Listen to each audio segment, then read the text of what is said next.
नमस्कार, मैं हूँ रिचा और आप देख रहे हैं आज न्यूज़। कानपुर शहर में कल के दिन पकड़े गए 83 लाख की अघोषित रकम से व्यापारी समाज आक्रोशित। पुलिस आयुक्त से मिलकर कर रही है राहत की मांग। लोकसभा 2024 चुनाव के मद्देनजर कानपुर शहर में कल के दिन 83 लाख की अघोषित रकम पकड़ी गई, जिससे व्यापारी समाज आक्रोशित हो उठा।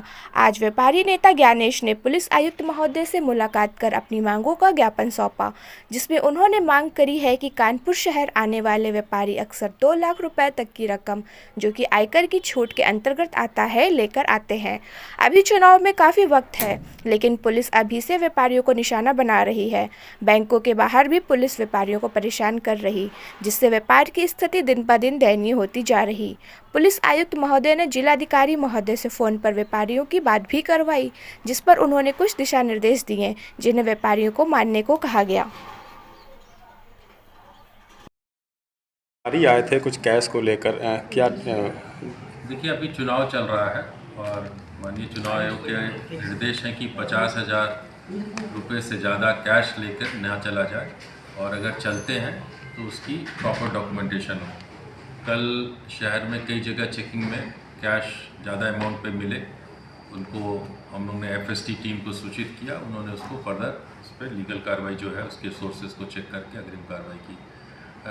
हमारे व्यापारी भाइयों का ये शंका थी या उनको जानकारी नहीं थी इस विषय में उनको जानकारी दी गई है कि जब भी आप कैश ट्रांजैक्शन करें, खास करके 50,000 से ऊपर, जो कई व्यापार में हो सकता है कि 50,000 से ज़्यादा कैश ट्रांजैक्शन हो, तो उसकी प्रॉपर डॉक्यूमेंटेशन कि कहाँ वो पैसा कहाँ से आया है, किस चीज़ में बिक्री से आई है या किसी अन्य सोर्स से आया है, वो कागज़ उनके पास होना चाहिए, ताकि जब भी अगर इंटरसेप्शन होता है तो एफएसटी टीम देख सके और उसके हिसाब से निर्णय ले सके। ये भी बताया गया कि जहाँ भी जेन्युइन सोर्सेज होंगे वहाँ पर उनको किसी प्रकार का हैरेसमेंट को नहीं फेस करना पड़ेगा, बट इन जेन्युइन सोर्सेज होने पर निसंदेह कार्रवाई होगी। सर, व्यापारियों का कहना है कि सर बैंक के बाहर भी जो चेकिंग हो रही है उसको भी रोका जाए। ऐसे कोई जेनरिक बैंक के बाहर चेकिंग नहीं हो, तो बैंक तो आदमी कैश जमा ही करने जा रहा हो।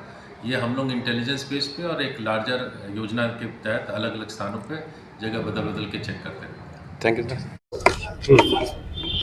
ज्ञानेश जी, आज की बातों में ज्ञापन दिया है और क्या सोचा है? कल पूरे शहर में चौराहों पर, बाजार में, मूलगंज चौराहे पर, जो बाजार का शहर का एक प्रमुख चौराहा है, उन सब जगहों पर जहां जिस तरह से कारों को रोककर, गाड़ियों को रोककर चेकिंग हुई, 80,000 से लेकर कई लाख रुपए तक जब्त किए गए। आज भी 3 लोगों का रुपया जब्त है। हम लोग ये कहने आए कि इस तरह की जो जब्ती और खास करके चौराहों पर चेकिंग हो रही है, व्यापारी जो नगद लेकर के कानपुर आता है वो आने से डर रहा है। कानपुर का व्यापार 50% से ज्यादा नगद पर आधारित है, नगद बिक्री होती है।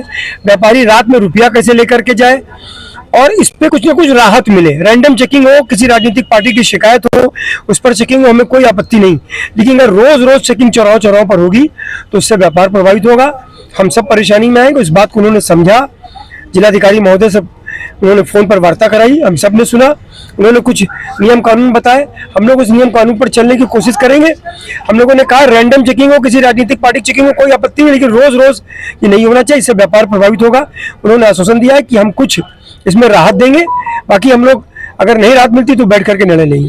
कितने % जो है इसमें जो व्यापार करता है? ये अगर इसी तरह चलता रहा जिस तरह से कल हुआ है, तो मान लीजिए कि जो 50% से ज्यादा नगद व्यापार पर आधारित है, वो 50% से ज्यादा व्यापार प्रभावित होना पूरी तरह से तय है। इसलिए ये बात पूरी बात से रखी हमने। अगर इस पर कोई राहत नहीं दी गई तो हम आगे बैठ करके निर्णय लेंगे इस पर।